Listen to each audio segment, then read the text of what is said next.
episode of Dakota Boys Talk Movies. We're going to be doing a video review tonight.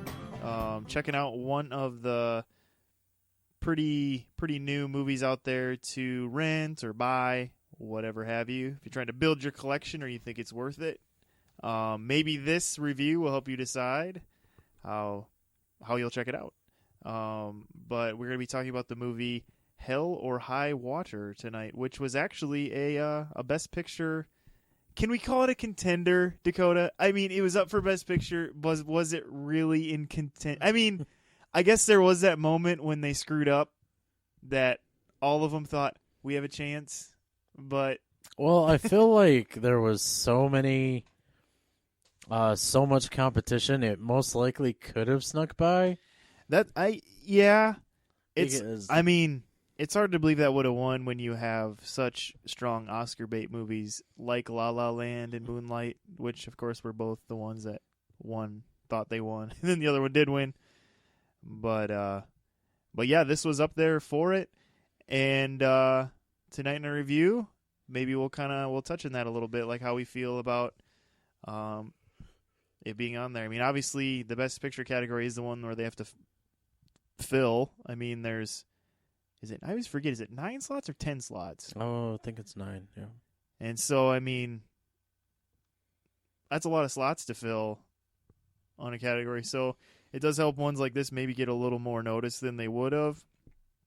Although what did help this one get some notice is that it did star Jeff Bridges in kind of another Rooster Cogburn type role, although not totally Rooster Cogburn. And then it had Chris Pine, who a lot of people know now because of his playing Captain Kirk in the new Star Trek movies. And then rounding out the cast playing Chris Pine's brother is Ben Foster, who's just kind of been showing up in things, I don't know, quite a few years now as kind of a supporting player. And in this one, he is kind of sharing the lead, I guess we'd call it, more so than being a supporting cast, wouldn't you say? Yeah, he's Who would be is anybody like those three just kind of all share the lead in a sense, I guess I would say. Yeah, this movie is kind of ambiguous in that you don't really on know a lot of levels who is the quote unquote and protagonist or antagonist. It's like, who do I root for? There's a little. Who should we boo? Who should we cheer for? There's a little ambiguity, but at the same time, I knew exactly who I was rooting for the whole time. But it's gonna be the mean old waitress in the diner. Yeah, exactly, the rattlesnake waitress. But yeah. So what this movie is about is two brothers who pretty early on you find out that the older brother, played by Ben Foster, is pretty fresh out of prison. You know, he's been out long enough to where he's slightly settled and has reconnected with his brother, but still fairly fresh out of prison. And you open right up. The first scene, you come into the movie, the Steadicam comes around, and they're walking into a bank to rob it. And that's literally brings you right into the story that these two are robbing banks, and from there it's kind of this trail of why are they doing this, and then we get Jeff Bridges' character involved as a Texas Ranger who gets dropped the case because of the specific way they're robbing.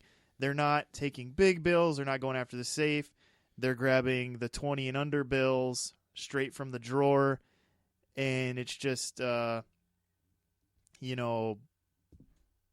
the 10,000 or less range that they're really nabbing. And so the FBI is like, it's not big enough for us. So you get the Texas Ranger on the case here dealing with it. And so that's kind of our draw into the story here, and it kind of becomes an unfolding of what the end, what their reasoning is behind these robberies. And then you also get to meet Jeff Bridges, who's playing the old I'm 3 days from retirement character kind of thing. But the feel you get pretty early on is that even though this is taking place in modern day, and that's a place where there's no ambiguity. You know it's modern day just from cars and pickups, obviously. Camera systems in the banks, and smartphones. And so you know that this is happening in the world we have now, but at the same time, it's taking place in West Texas. And so it's very, very much a Western in a lot of ways. Just kind of what you could call a Western tale in the modern age is really what it is. So, Dakota, I don't remember. Did you see this movie in theaters? No, I don't believe it came anywhere close to. It was in Aberdeen for a little bit, but I didn't manage to get away to see it. Yeah, and this was written by the writer of Sicario, which I know you were a fan of, which came out a couple years ago, I believe. Yeah, it'd be 2 years now. Yeah, and so it's kind of it's a different director, but it has that same sort of feel where it's kind of like you're very much put into this dirty, real world. I thought, even though this movie starred what you could call A-list actors, I mean, Jeff Bridges is in the big blockbusters, and Chris Pine's in big blockbusters, and Ben Foster's been in a few blockbusters, and so I mean they're what you call A-listers, but at the same time it was a very real feeling movie, and I thought that they felt very believable in those roles. You really bought them as a couple of Texas brothers who, one was a little more of a troublemaker than the other, maybe so to speak, but you really bought him in those characters, I thought. I don't know, how'd you feel about that, Dakota? Yeah, they came off. I guess the relationship they can have together is more akin to the one I have with my brothers, where there's a lot of like horsing around, calling each other names, not hitting each other like they do. Although sometimes I wish. No, I'm kidding. Yeah, and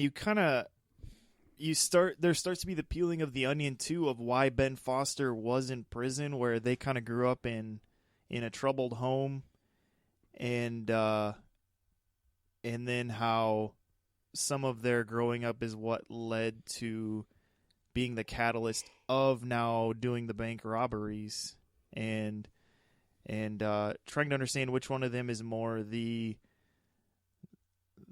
whole engine propeller of doing these robberies. Because at first, your gut instinct is, oh, obviously the jailbird is the one who wants to rob these prisons, but then you kind of ask yourself, well, is he the one that's really the push, or is he the one who's along for the ride? You're trying to understand this, and I really did think this movie did a good job of slow. I wouldn't even call this movie a slow burn. That's not the right word, but the pacing was good to where it kept you involved, but there was still the layers of the onion coming back through those things at a pace where it wasn't like rushed or too slow. I don't know how to say that. I don't know. I thought the pacing was well. I don't know how you felt about that. No, this movie definitely doesn't have any parts that kind of make you feel like, oh, this just needs to, it's like just plodding along. It needs to pick up pace, or we need to get moving on with the story. No, it all kind of just unfolds.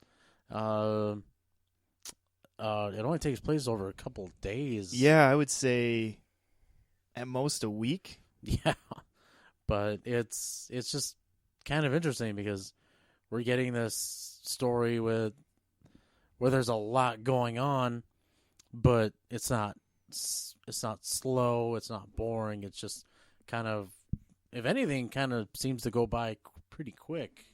Yeah, I would say that too. And that's the thing, is like it goes by quick, but nothing really fast paced is happening. I mean, yeah, there's the bank robberies, but even those are very like one-sided. Yeah, it's kind of this thing where they're trying to find the times when the banks aren't busy. So even those aren't like these big like shootouts, whatever, type things.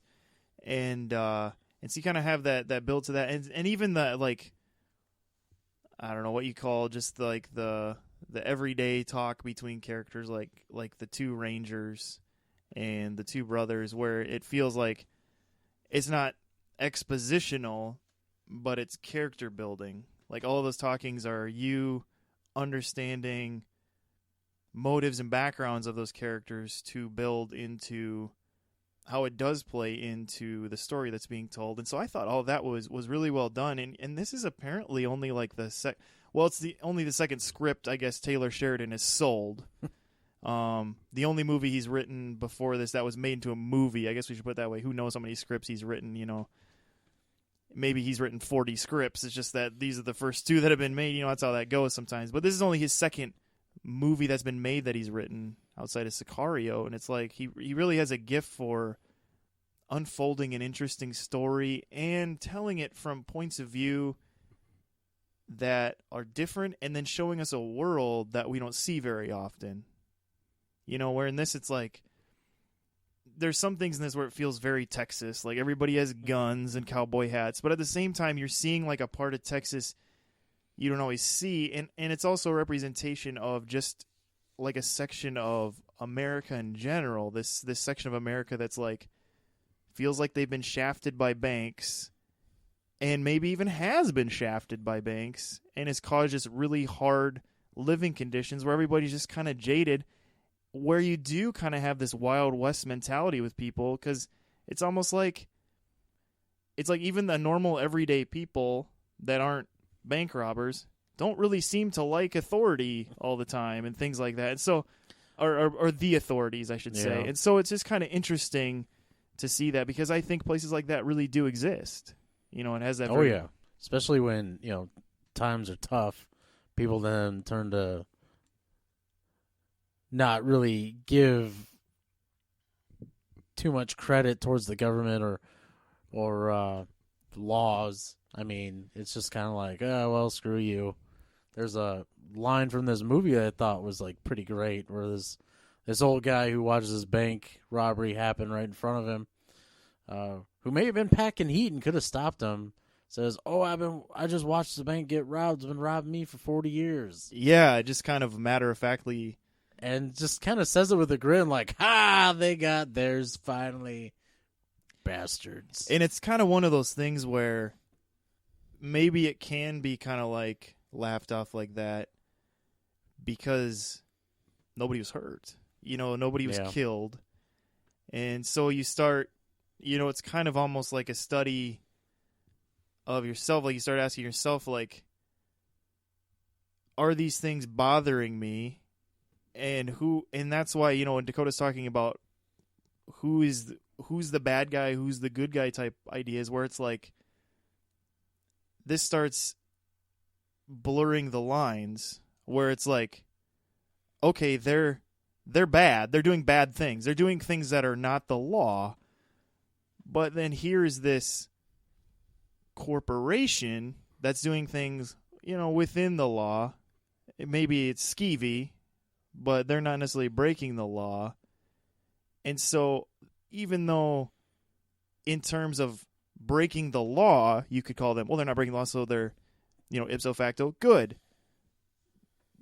But it's blurred there, where it's like, well, they're still not good either, but does that still justify their being right? And so it starts like kind of blurring these lines. You start asking the questions of all of this. And obviously we're only seeing these events in this particular movie from the point of view of the robbers, from the point of view of an old jaded Texas Ranger, you know, and things like that. And so you're not getting necessarily the full circle, but you are getting these perspectives on where, you know, these things, it can cause you to start looking at the world around you and really asking, what do I think of this, and where do I sit in this? You know, it's kind of interesting questions that can come up just from a movie like this. But I thought it was, I guess as far as just, you know, we talked about just the pacing, but I just thought the overall execution was very well done. You know, considering how cleanly everything was shot, it was still very dirty. You know, you still felt the dust and grit of Texas in this movie, and everyone was just always sweaty and pitting out and looked like they needed a shower. Like you just felt that. You felt that the whole time too. And so I don't know, all that execution and logistics was really well done. Now, on the side of acting, I guess we kind of talked about this too. Did you think did you think everyone was pretty fitting of their roles, or was there anyone that you're kind of like, I don't know?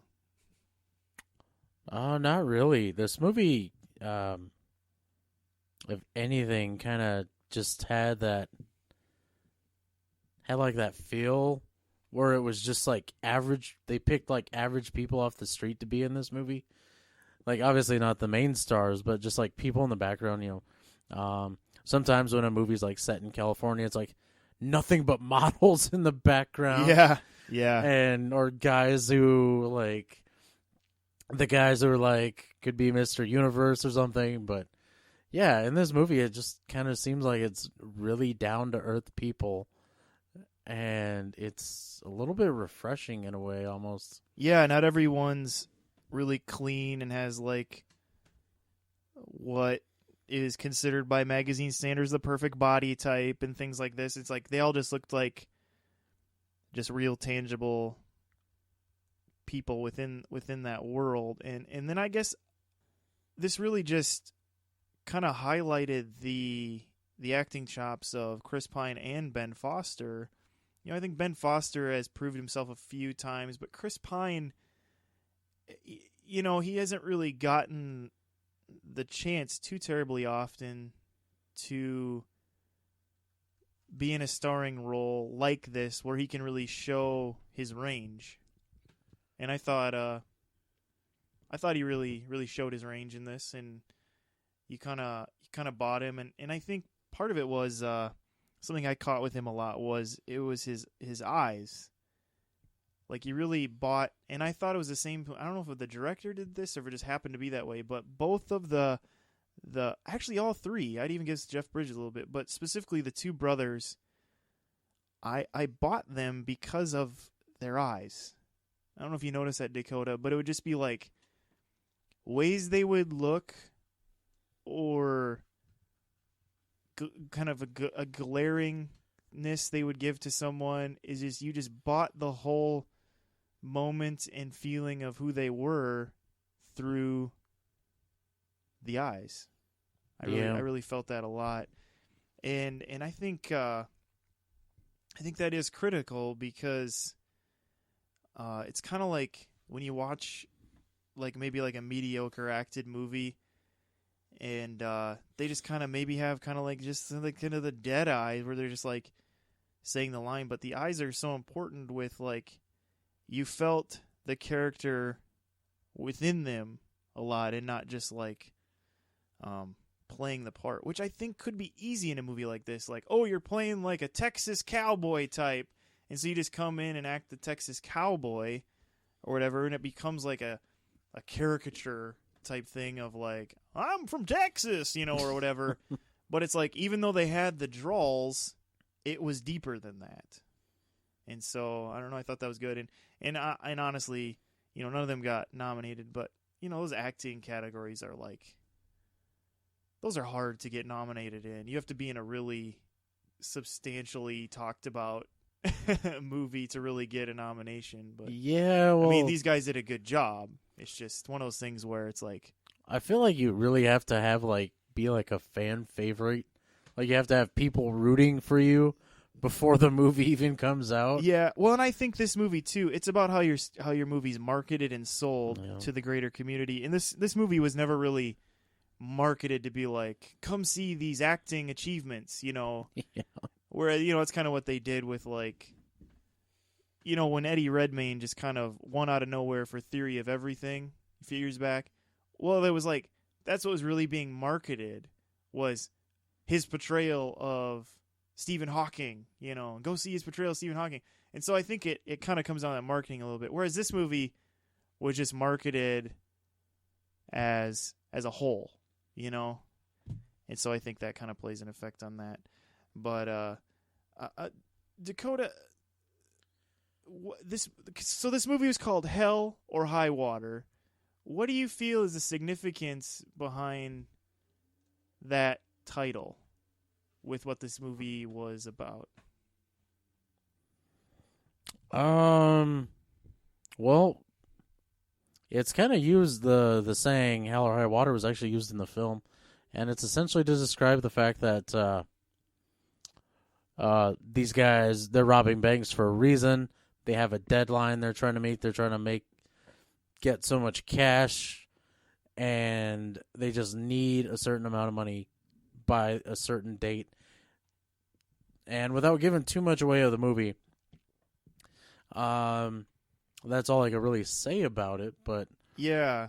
essentially, what it kind of boils down to is, no matter what happens to either one of these bank robbers, they have to be somewhere with this money on a certain date. Yeah, and there is kind of that mentality, yeah. And but I also feel like it plays on both sides of the coin here, because it's like, well, first off, the two bank robbers and the two Texas Rangers that you follow really talk about death a lot. Like, oh, if I make it, or what, do you really think there's a chance we're going to make it? Or they'll say things like this, and then you kind of point out, Dakota, how they would say that, and then all of a sudden they'd be like, a year from now we'll be and it'd be kind of flip like that. And it's kind of this idea of, when you think about that idea of, we're going to do this come hell or high water, and then you think about how they have this mentality where they all feel like they are willing to take this as far as it needs to go. And I think this goes for the robbers, but I think this also goes for especially Jeff Bridges' character, where it's like he really has this thing where I'm going to follow it through to the end.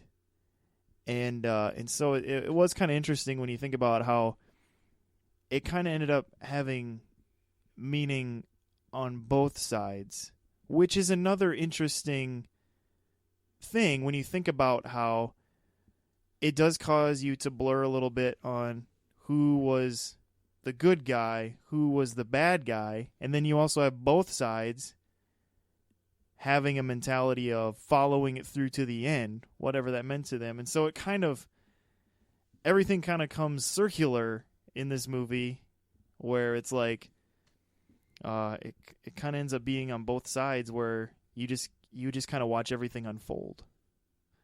So it's just kind of interesting on that level, and it's kind of it's just refreshing to see an interesting story played out in this way, and to kind of just see, well, in some ways, see a world you don't really know about, or is kind of unfamiliar to where you are, and things like that. And so it just kind of brings that whole element also. But I don't know, anything else on this movie, Dakota? No, other than the fact that this movie is I think is actually a really well made film, and I don't think I really have any complaints about it. And it's one of those movies I've been kind of suggesting people I know watch. Fans of film, kind of more serious film. Yeah, it works on a couple different levels. Like, if you like just well-made movies, there you go. If you like crime dramas, there you go. Yeah, it kind of works on a few different levels, really. So, yeah. So, I think on a 5-star system, A 5-star, huh? where would you All right. put this? Oh man, I think I'd go so far as to say a 4. I'd give it 4 stars out of 5. Okay. Yourself? Yeah, I think I'm right in there with you, where there's if just a few things that I'd be okay with not being there, or being different, or whatever. And so yeah, it knocks it a little bit to where it's not perfection and things like that, to where I'd put it in that range of probably 4 out of 5. But yeah, it's just one of those movies where, yeah, like we said, if it's a well done film, but then also, again, if you just like kind of those crime dramas. I don't know if I'd put it in like the thriller category. I'd say more crime drama. Yeah. More so than a thriller, because thriller kind of makes you think like, oh, pulse pounding. It's like not really pulse pounding. It's more of like about the character. So because it's more of a drama, crime drama. It's definitely worth checking out. Giving a rent for sure, and seeing what you think about it. So and I think it really, like I said, solidifies that Chris Pine isn't just Captain Kirk, but there is more to him. That he does have some acting ability also. And Jeff Bridges has proved himself at different times in the past, and Ben Foster even has a little bit, but Chris Pine still kind of has this stigma of being like, I don't know, pretty boy or whatever, and he's going to be in the new Wonder Woman movie. So, he's still like the blockbuster guy, but this kind of shows a different range to him, which was, like I said, cool to see. So, yeah, we both definitely give this a check it out. And speaking of check out, we hope you like us and follow us on Facebook and Twitter and keep up with us there. We have different updates we put on there, whether it's updates about this particular podcast or just news updates having to do with movies and different things like that. We try to keep things going on there. And also, we're on iTunes and YouTube and Stitcher, places like that where you can subscribe and use those to keep up to date on when we're putting on the new episodes. And also, it just means a lot when we see your support there. And, and you can use those different tactics to maybe help other people discover us who want to hear about movies and things like that. And as always, use those places to also just let us know things you'd like to see on the show or we need to quit doing on the show because you're sick of it, whatever that happens to be. We want to take all those things into consideration and things like that. And we hope to bring some more not just reviews in the future, but also just some of our episodes where we like to just talk about different movies that we like for different reasons or, different things about those movies. So we hope to do more of those in the future too. But with that, we'll wrap up this episode or our video review of Hell or High Water. Excuse me. There you go. And thanks for tuning in this time, and we'll catch you next time. So this is Steven. And this is Dakota. See you later.